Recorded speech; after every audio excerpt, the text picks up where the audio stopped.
Kids are sponges. They are watching the way you talk about money, the way you spend money.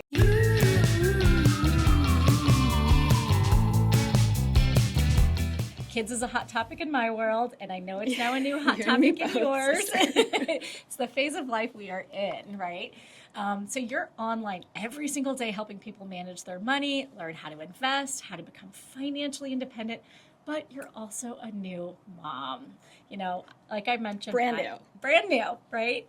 I'm a mom. I love my job, but I definitely, especially being in this industry, want to raise my kids, and being their mom is the most rewarding thing ever. But at the same time, I want to give them everything that really sets them up to become good, smart people.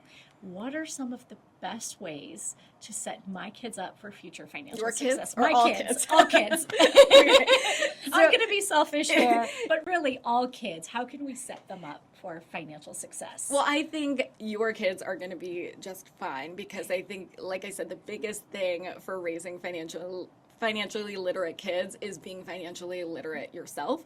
You know, kids are sponges. They are watching the way you talk about money, the way you spend money, the way you save money, whether you go on vacations all the time, whether you splurge or hide money from your significant other. All these little things that you don't think about, kids are watching all the time. So I think your kids are going to be just fine. You are financially literate. You are, the gold standard of that. But I think the earlier we introduce them to smart money habits, the better prepared they're going to be to make their own financial decisions. That's why I love the Kickstart program that we just launched. It lets parents pay their kids for chores, give them allowances, even set them up with loans where kids can negotiate terms. I know you talked about having your daughter negotiate. It's an important skill, yeah. Right?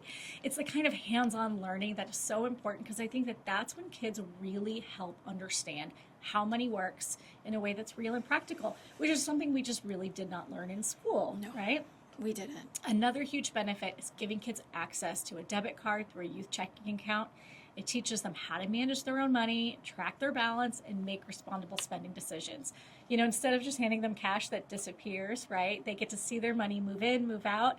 And I know kids are so into the digital age, something that I didn't grow up with, but they can literally look on a phone and see, what's happening with their money. And I think that helps make them more mindful about their spending. I think so too. I think the program is really fun and it gamifies the whole thing. I really like that the program offers trophies for financial milestones. I think it keeps kids engaged in this day and age into this game. And I think that's the best way to get kids excited about money and financial literacy early on, because it really shouldn't be intimidating. I totally agree. I want to get a little bit more in depth on this topic about kids. There's something that many of us have heard of. I did start them, but 529 plans, it's a popular topic, but I don't think people know enough about how it can have an impact. Can you tell parents about how this can set their kids up for success? Sure. The 529 plan is specifically designed for education savings. It now is able to roll over to a Roth IRA. We can talk about that if you want. But basically, you contribute after-tax money. It grows tax-free. And as long as you use it for qualifying educational expenses, you don't pay tax on withdrawals. So it's a great way to save for college without Uncle Sam taking a cut of your investment growth.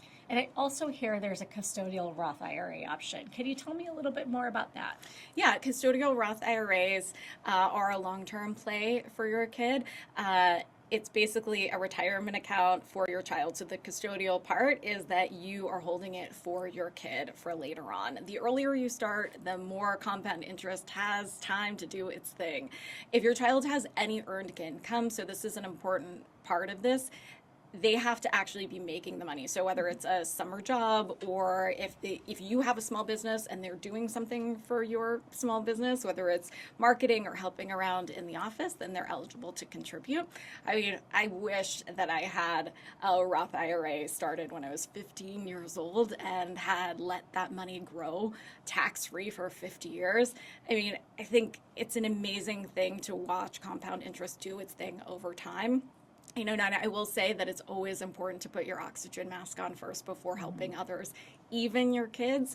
So, you know, securing your own financial future first is really important. Remember, kids can get loans for college. There are other ways to pay for college, scholarships and grants, but there's no scholarship or grant for your own retirement. So I think it's always important to make sure that you're taking care of yourself first. There's always an impetus to help your kids in all ways, but it's not going to help your kid if you show up to live on their couch in retirement.